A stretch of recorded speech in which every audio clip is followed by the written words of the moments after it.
Como explica Kate en su paper, cito, este marco aporta una nueva perspectiva sobre el desarrollo sostenible. Los defensores de los derechos humanos se han centrado durante mucho tiempo en el imperativo de garantizar el derecho de toda persona a los elementos esenciales de la vida, mientras que los economistas ecológicos han destacado la necesidad de situar la economía dentro de los límites medioambientales.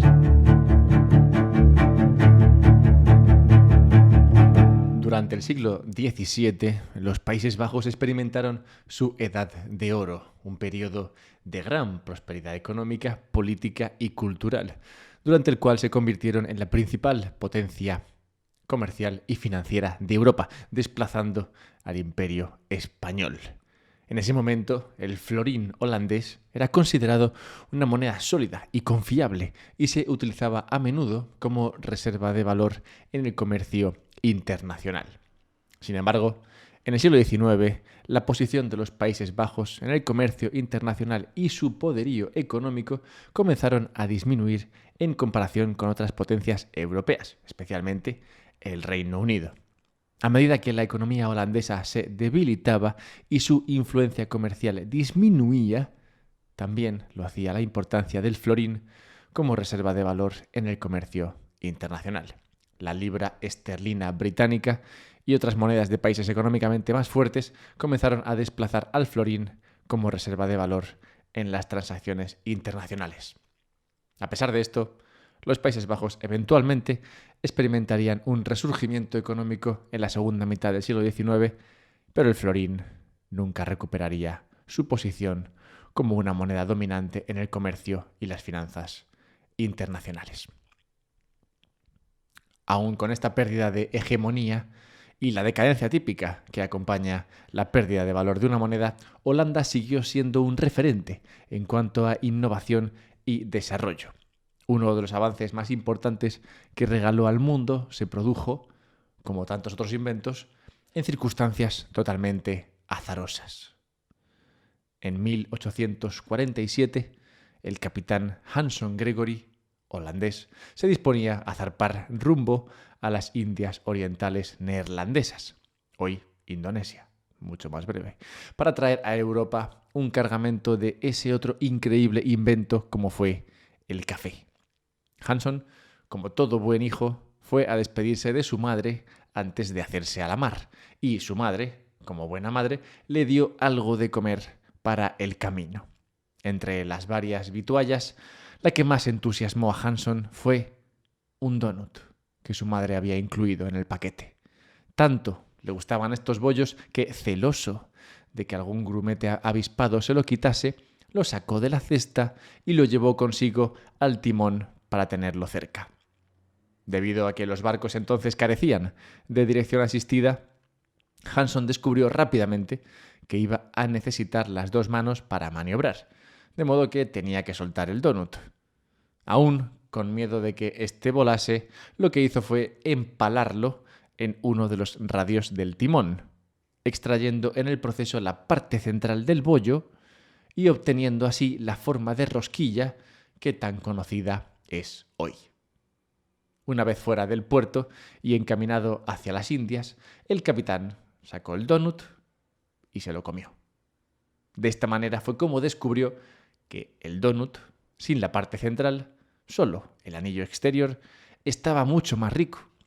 De esta original, aunque nada contrastada manera, se llegó al donut en su forma actual. Con el paso de los años, los donuts se han convertido en una pasión culinaria claramente estadounidense.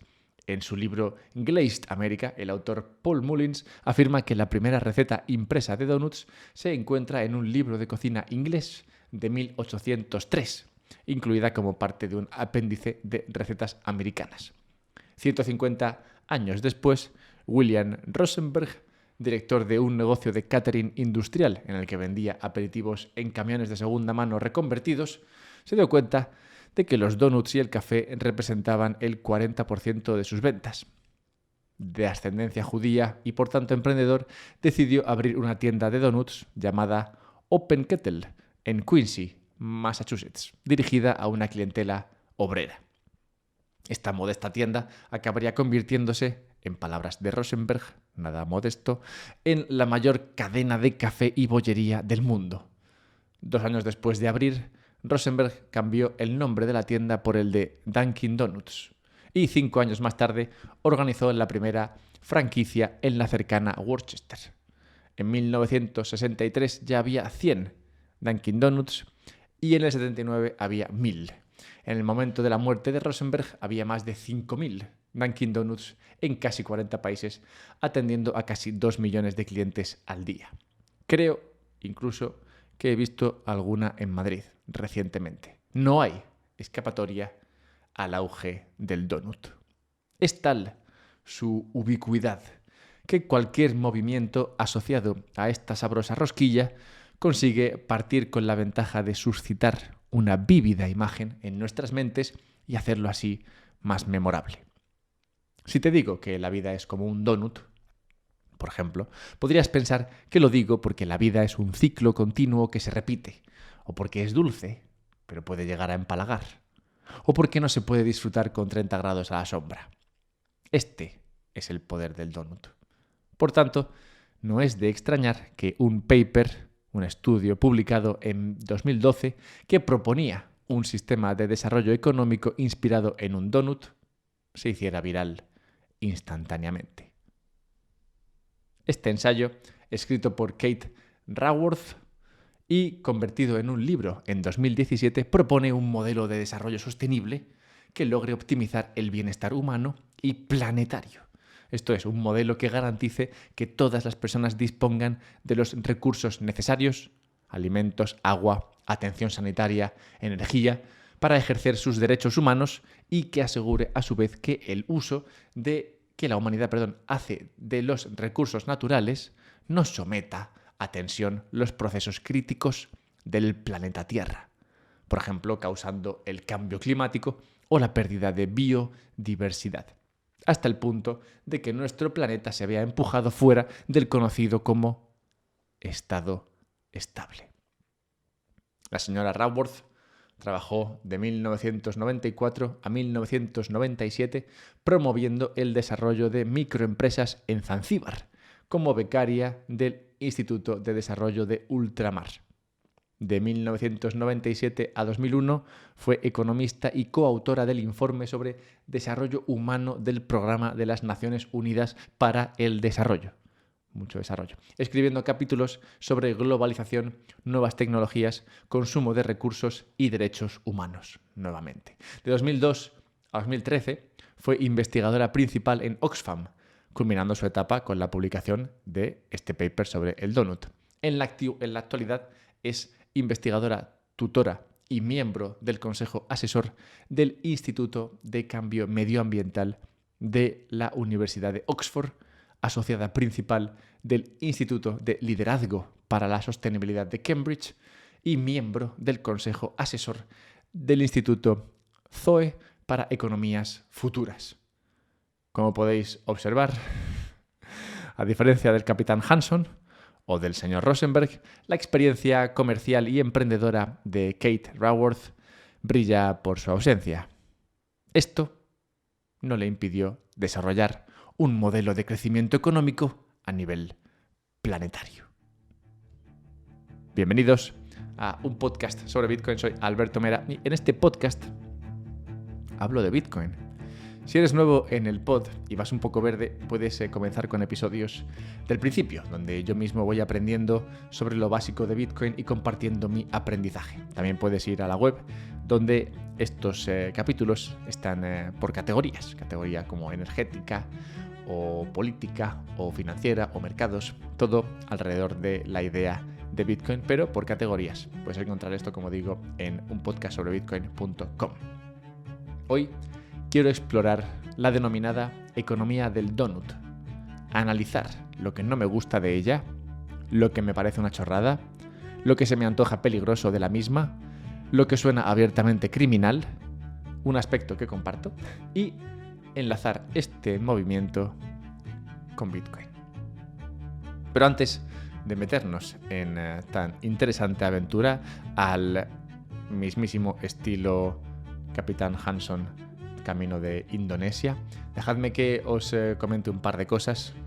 Hay un par de empresas que me ayudan a sacar adelante este contenido. La primera es Relay, con I latina. Es una empresa que te permite comprar Bitcoin si tú así lo deseas y hacerlo de manera sencilla y rápida. Tú simplemente te metes ahí en Relay, te descargas la aplicación, mandas dinero a Relay, ellos te mandan Bitcoin a un monedero que tú controlas. Como ves, es muy sencillo.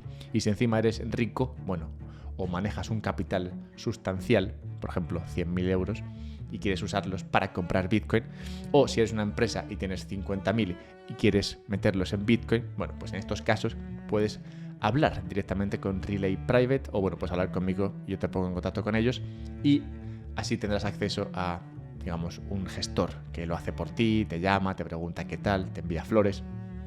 Bueno, todo lo que viene con el hecho de tener mucho dinero. Bien, esto es en Relay, una aplicación que te permite comprar Bitcoin de manera sencilla y sin tener que dar ningún dato sobre ti. La segunda empresa, servicio, producto del que quiero hablar es uno que te permite guardar tus Bitcoin de manera segura. Y es que, como he dicho, por ejemplo, si compras a través de Relay, pues ese Bitcoin te llegará a una aplicación y bien tendrás unas llaves y una custodia y tendrás ese dinero en esa aplicación. Pero claro, esa aplicación está conectada a internet, digamos que puede tener agujeros. Por esto es importante tener, cuando tienes ya cierta cantidad de Bitcoin, tener esto en un monedero que no tenga esos factores de riesgo. Y para ello yo recomiendo comprarse una Bitbox. Una Bitbox es un dispositivo, un hardware, un USB, básicamente, que te permite guardar ese Bitcoin de manera más segura. Veréis que con la Bitbox es muy sencillo hacerlo. Yo he sido capaz de hacerlo. He sido capaz de crear más de uno incluso, lo cual, oye, se me antoja, como digo, algo solo asequible debido a la sencillez de dicho dispositivo y estoy muy contento con cómo funciona, tanto que, como veis, patrocinan este podcast. Así que, si queréis comprar Bitcoin, hacerlo a través de Relay con descuento, siguiendo el enlace que está en la descripción, y si queréis comprarlos una Bitbox, pues también podéis hacerlo con un descuento, siguiendo también un enlace que hay en la descripción del podcast. Si quieres ayudar y no quieres comprar ni Bitbox ni Bitcoins, pues puedes simplemente donar dinero al podcast a través de Patreon, patreon.com/un podcast sobre Bitcoin. Y ahora vamos al tema de hoy. La historia del donut se remonta siglos atrás. En la antigua Roma y Grecia, los cocineros freían tiras de masa de hojaldre y las bañaban con miel. Había otras versiones más valientes en las que se bañaban en salsa de pescado, un nivel de originalidad digno de Ferran Adrià. En la Edad Media, los cocineros árabes empezaron a freír pequeñas porciones de masa de levadura sin azúcar y a empaparlas posteriormente en sirope azucarado para endulzarlas. Manjar de dioses. Estos buñuelos árabes se extendieron por el norte de Europa en el siglo XIV y se hicieron populares en Inglaterra, Alemania y los Países Bajos. En España supongo que preferíamos el jamón. En un momento dado se añadieron yemas de huevo a la masa. Se descubrió que así se obtenía un producto final más rico y firme. El problema era que los buñuelos quedaban crudos en el centro después de freírlos, ya que el exterior se cocinaba antes que el interior. Entonces, nuestro querido Capitán Hanson eliminó el centro del bollo y con ello el problema.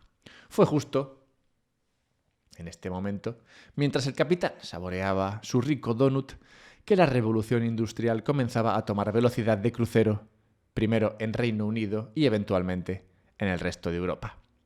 Con ella vino un incremento nunca antes visto de la calidad de vida de las personas, del número de personas y de los años que estas personas disfrutaban del planeta.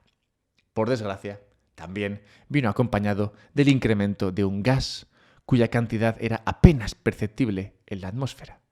Se trata, como no, del CO2. Dentro de cada millón de moléculas de aire, 280 eran de CO2 allá cuando el capitán se comía el donut, ajeno a que el horno que produjo dicho pastelito un día sería responsable de la destrucción de los mares que tanto disfrutaba.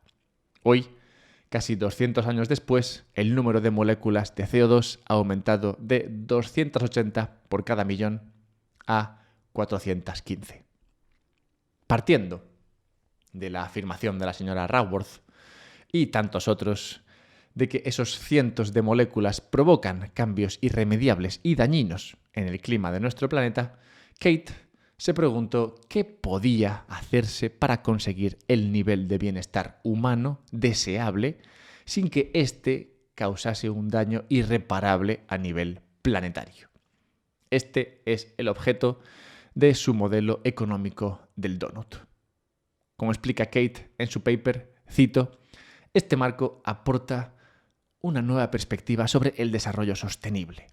Los defensores de los derechos humanos se han centrado durante mucho tiempo en el imperativo de garantizar el derecho de toda persona a los elementos esenciales de la vida, mientras que los economistas ecológicos han destacado la necesidad de situar la economía dentro de los límites medioambientales. El marco Donut aúna ambos enfoques de forma sencilla y visual, creando un sistema cerrado delimitado por los derechos humanos en el interior, lo que sería el agujero del donut, y la sostenibilidad medioambiental en el exterior, lo que ya no sería donut propiamente dicho. El espacio resultante, el donut, es donde tiene lugar el desarrollo económico inclusivo, justo y sostenible. Cierro cita. A cierto nivel, demuestra que es consciente, la señora Raworth, esto es, de que el aumento en el uso de energía ha creado un mayor bienestar para la sociedad. El problema vendría de que ese aumento en el uso de recursos no es uniforme y tampoco el nivel de bienestar de la sociedad mundial en su conjunto. No obstante, cabría preguntarse, ¿qué marca los límites del donut? ¿Cuándo sabemos que estamos dentro? Como explica en el paper, el ideal es estar en el donut. Por el exterior dañamos excesivamente al planeta, por el interior no alcanzamos el nivel deseable de bienestar. Ok, pero ¿dónde están esos niveles y qué los hace deseables? Para tratar de dar respuesta a esta pregunta, podemos dividir los objetivos y conquistarlos por separado. Para ello, comencemos con los objetivos sociales. El estudio mide el bienestar social centrándose en 11 categorías, de las cuales mide 8 porque de las últimas 3 no hay datos a los que agarrarse. Nótese que esto podría ser una estratagema para tratar de mostrar que de los primeros 8 sí que hay datos firmes, cosa que no está clara. El informe analiza factores como la seguridad alimentaria, medida como porcentaje de personas malnutridas, el ingreso como porcentaje de personas viviendo con menos de $1,25 al día, acceso a agua como porcentaje sin acceso a una fuente de agua mejorada, signifique lo que signifique eso de mejorada. También encontramos acceso a energía, sanidad, educación, equidad e igualdad de género. Medida esta como diferencia entre el número de hombres y mujeres empleados en un mismo sector, sin contar agricultura, por razones que desconozco, pero me hacen ser suspicaz. Los 3 factores sobre los que no es capaz de encontrar dato alguno son resiliencia, no me extraña, no sé ni lo que es eso, voz, libertad de expresión, esto es, y empleo decente. Estos factores, los 11, tan buenos como cualquier otros, para mí son interesantes solo en el ámbito teórico y de imposible aplicación a la práctica. Imagino que aquí se nota la experiencia profesional o falta de la escritora. No es siquiera que el número preciso se escoja al azar. Por ejemplo, ¿por qué $1,25 al día y no 1,40? Sino que todos son virtualmente imposibles de medir adecuadamente. Incluso en los casos en los que sería sencillo, como en el de mujeres y hombres trabajando en un mismo sector, podríamos preguntarnos si esto hace mayor o mejor el bienestar. ¿Es que exista el mismo número de soldados hombre y soldados mujer una medida de bienestar? En noviembre de 1918 se publicó un póster por el Ejército de Salvación, con el fin de solicitar donaciones y animar a las mujeres a seguir uniéndose a la causa cuando la Gran Guerra llegaba a su fin. El cartel muestra a una mujer joven y hermosa, con una amplia sonrisa, que lleva una bandeja de donuts, de pie detrás de un soldado. El soldado hace un gesto de aprobación a la joven mientras muerde un donut. El cartel pretendía destacar la importancia del trabajo de apoyo que realizaban las mujeres del Ejército de Salvación, como cocinar para los soldados, rezar por ellos y escribir cartas a sus familias. El Ejército de Salvación envió a unos 250 voluntarios al extranjero en 1917 para proporcionar apoyo emocional y espiritual a los soldados estadounidenses en Francia y a sus aliados. Instalaron cabañas cerca del frente y con frecuencia servían café caliente y donuts en los cascos de los soldados, ganándose el apodo de Donut Lassies en el proceso. De acuerdo al paper de Raworth, una sociedad en la que son mujeres las que apoyan a soldados hombres sería injusta. A mí me parece que la injusticia reside en otro lugar. La inspiración para la parte social del modelo viene de la protección de los denominados derechos humanos. Por tanto, cabría preguntarse qué es esto, a quién se le ocurrieron y cómo han cambiado con el tiempo. Podemos encontrar su origen en textos religiosos como la Biblia, donde vemos principios y enseñanzas que han influido en el desarrollo de los derechos humanos. Aunque la Biblia no enumera específicamente los derechos humanos, como los entendemos hoy en día, sí enfatiza temas como la compasión, la justicia y la dignidad del individuo. Las enseñanzas bíblicas incluyen conceptos como la regla de oro, tratar a los demás como te gustaría ser tratado, cuidar a los marginados y vulnerables y buscar justicia para los oprimidos. Sin embargo, los derechos implícitos en la Biblia a menudo están sujetos a interpretación y pueden variar dependiendo de la formación religiosa y cultural del lector. Más concretamente, fueron los autores del pre-Renacimiento y Renacimiento los que marcaron las bases de los derechos humanos como los conocemos hoy. Una figura destacable aquí sería la de John Locke. Locke fue un filósofo de la Ilustración cuyas ideas sobre los derechos naturales y el contrato social sentaron las bases de los derechos humanos modernos. Creía en los derechos fundamentales a la vida, la libertad y la propiedad. Según Locke, estos derechos son inherentes a cada individuo y deben ser protegidos por el gobierno. Su énfasis estaba en el derecho del individuo a estar libre de tiranía y en la protección de sus libertades personales. Si algo caracteriza estos derechos es que son sencillos de observar y por tanto de medir. Si la libertad se ve atacada, la víctima es plenamente consciente de ello y cualquier testigo que lo vea también. Y ocurre igualmente con la propiedad. Se entiende que son derechos humanos porque la conculcación de los mismos crea una víctima, el sujeto que ve sus libertades y propiedades atacadas. No obstante, hace medio siglo, algunos pensaron que estos eran pocos derechos y era necesario dar más derechos a la gente, pues es bien sabido por todos que si la gente no vive mejor es porque no hay una legislación que lo ordene. Así, hoy encontramos dentro de la Declaración Universal de Derechos Humanos derechos fundamentales como el derecho a la vida, la libertad y la seguridad, similares a las ideas de Locke, pero también un conjunto más amplio de derechos, como el derecho al trabajo, la educación, la salud y la seguridad social. Estos derechos tienen como objetivo promover el bienestar de las personas y las comunidades y se consideran esenciales para una vida digna y libre. Esenciales, pero no observables, ni medibles, y por tanto, esencialmente, constituyen una especie de Bogart para la armada de justicieros sociales. El Bogart, si lo recordáis, es la criatura mágica esa de Harry Potter que se transforma en lo que más miedo te da.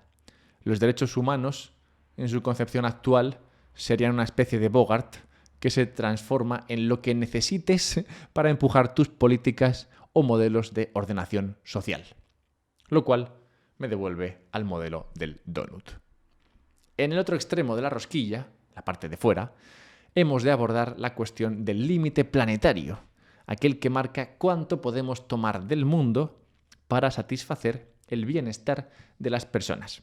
Como plantea Raworth, cito, El concepto de límites planetarios ofrece un sólido punto de partida para comprender los recursos y procesos naturales de los que depende la humanidad para lograr un desarrollo sostenible. En 2009, el Centro de Resiliencia de Estocolmo reunió a 29 destacados científicos del sistema Tierra. Me siento como viendo un capítulo de Star Trek. Que propusieron un conjunto de 9 procesos críticos del sistema Tierra con puntos de inflexión o gradientes de riesgo creciente.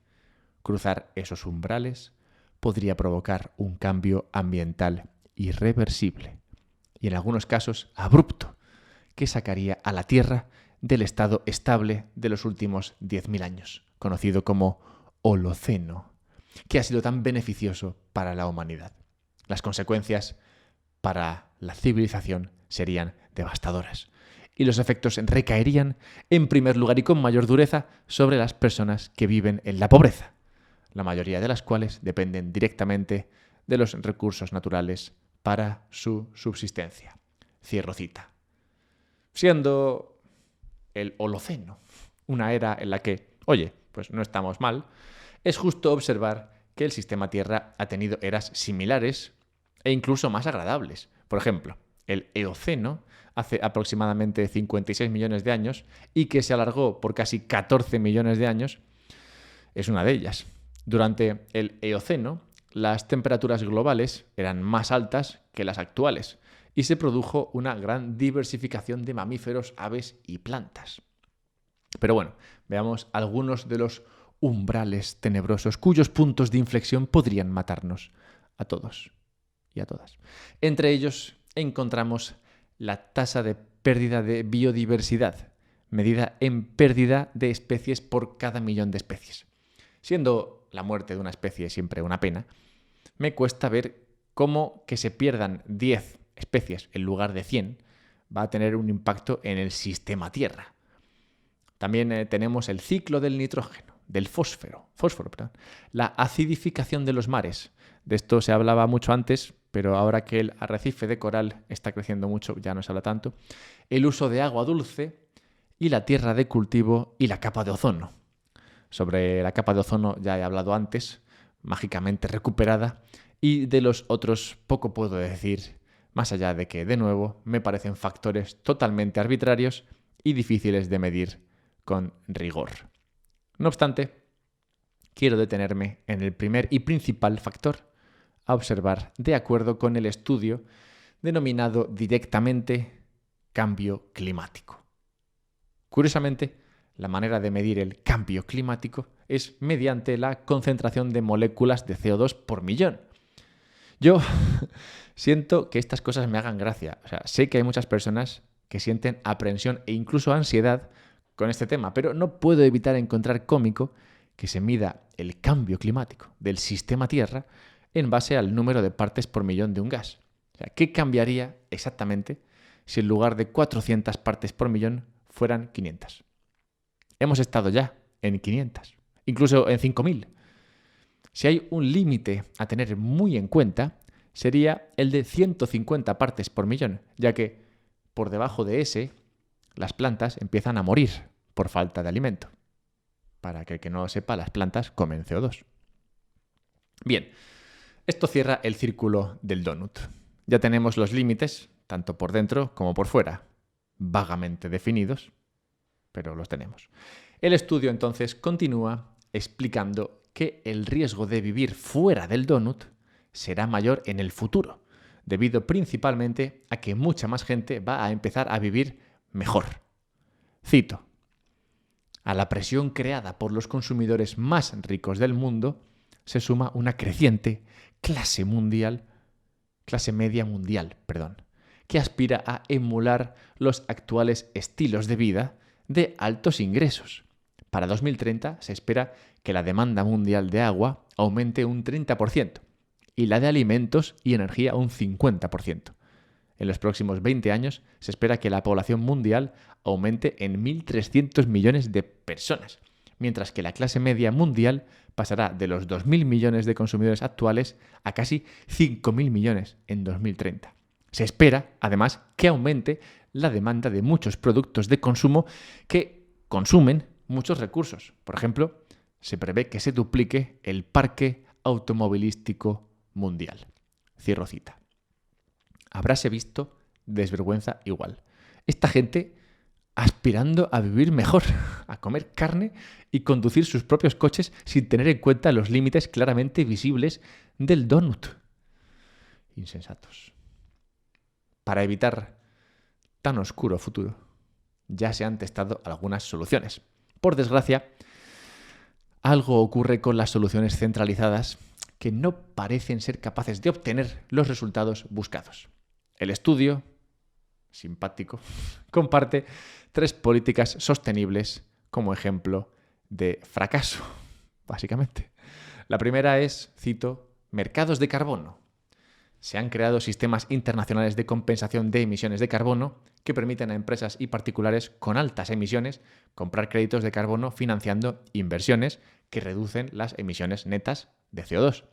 Las plantaciones de árboles pueden obtener estos créditos, pero las empresas forestales que las llevan a cabo suelen tener licencia para apoderarse de tierras que durante décadas han sido cultivadas por comunidades de bajos ingresos, también llamados pobres, especialmente mujeres agricultoras.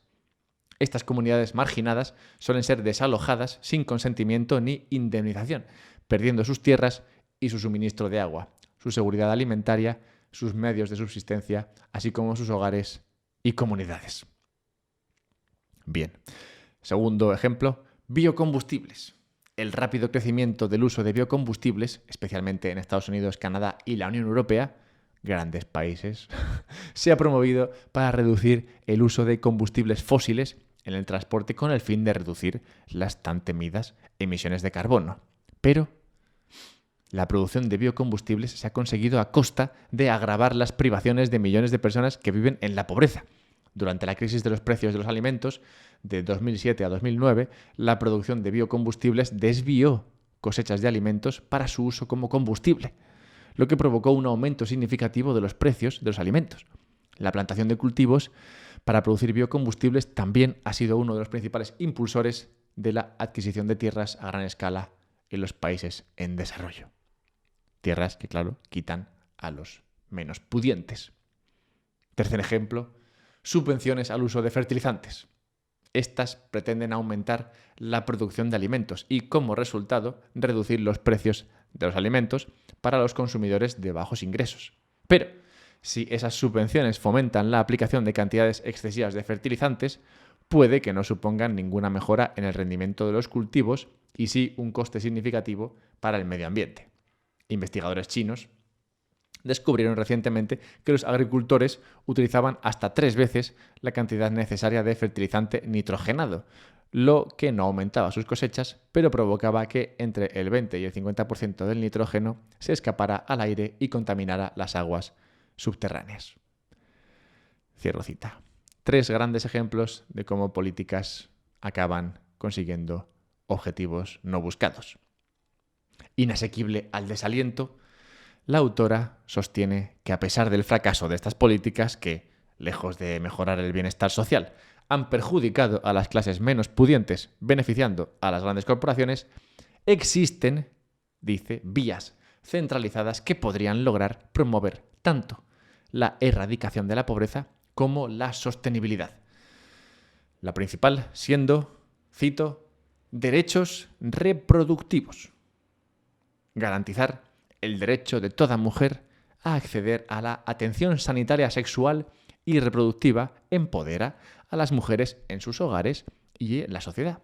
Sin embargo, el 11% de las mujeres adultas tienen una necesidad insatisfecha de servicios de planificación familiar.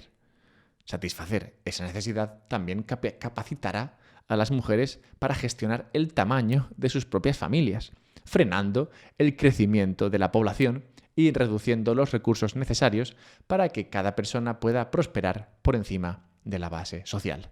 Cierro cita. Esto es, habida cuenta de que no somos capaces de conseguir implantar políticas que no afecten negativamente a los más pobres, lo mejor será conseguir que no se reproduzcan. Así nos aseguramos de que no llegan a comprarse un coche jamás y, sobre todo, de que no se quejen. Este es el modelo económico del donut.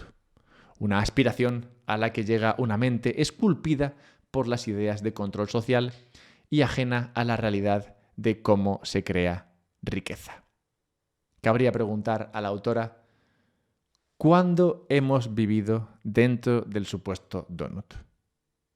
Es obvio que la civilización humana ha crecido y mejorado enormemente en los últimos 200 años. ¿No ha sido este un periodo óptimo para la raza humana? ¿Quién no firmaría un incremento similar durante los próximos 200 años? En los últimos 30 años, cientos de millones de personas han salido de la pobreza y seguimos pudiendo veranear en la costa. En los últimos 15 años, las ventas de donuts se han doblado. ¿No es esto algo a lo que aspirar? Hay una equivocación recurrente sobre los bitcoiners que me duele. Se confunde demasiado a menudo el anhelo de libertad y la toma de responsabilidad individual de los bitcoiners con falta de empatía por el resto de la humanidad. Al contrario, ver valor en Bitcoin supone entender cómo se crea riqueza y cómo se transmite. Supone comprender que el camino del donut con salsa de pescado al donut con agujero y cubierto de chocolate es una senda que se recorre más fácilmente si hay un buen dinero que permita no solo el intercambio, sino el ahorro. Ahora, he de echarle un cabo a la señora Raworth. Pues como prometí, hay una cosa que aprecio de su estudio y es que estima que la economía necesita de una brújula por la que dirigirse y que usar el PIB como brújula no es bueno. Coincido con ella en que esta métrica, el PIB, no es buena, es muy pobre de hecho. Y también en que necesitamos una brújula para la economía, pero no una, sino miles de millones. Tantas como humanos hay en el sistema Tierra. El error del modelo del donut reside en tratar de ordenar las vidas de las personas. No, las personas saben bien lo que quieren de sus vidas y se guiarán con su brújula interna. No todas las brújulas funcionarán bien, pero la guía óptima es aquella que da libertad a cada uno para elegir su camino. Una vez en la senda, el dinero es simplemente una herramienta para andarlo mejor. Cuanto mejor sea el dinero, mejor será la información que ese caminar transmita a los demás. Visto que proponer modelos económicos en forma de donut funciona bien, podríamos proponer uno, la economía del salvavidas. Un modelo en el que se prioriza la libertad individual para emprender y fracasar, pero siempre con un buen dinero. Bitcoin como salvavidas. Si te ha gustado esta exploración, puedes decírmelo en Twitter, @alberto_mera. Si te ha gustado mucho y quieres ayudarme a que siga explorando estos temas, puedes ayudarme a través de Patreon, patreon.com/un podcast sobre Bitcoin, y puedes también escuchar este podcast a través de Fountain. Fountain es una aplicación que te permite escuchar y recibir sats y enviar sats a través de Lightning. Es muy guay. Así que esas son maneras a las que puedes ayudarme. Finalmente, si quieres comprar Bitcoin, yo recomiendo hacerlo a través de Relay, con i latina, y si quieres guardarlo, yo recomiendo hacerlo en una Bitbox. Encontrarás enlaces y descuentos a ambos productos en la descripción del podcast, así como enlaces a el contenido tratado en esta exposición. Si te ha gustado todo esto, pues nada, muy bien. Y si no, pues lo siento. A cuidarse.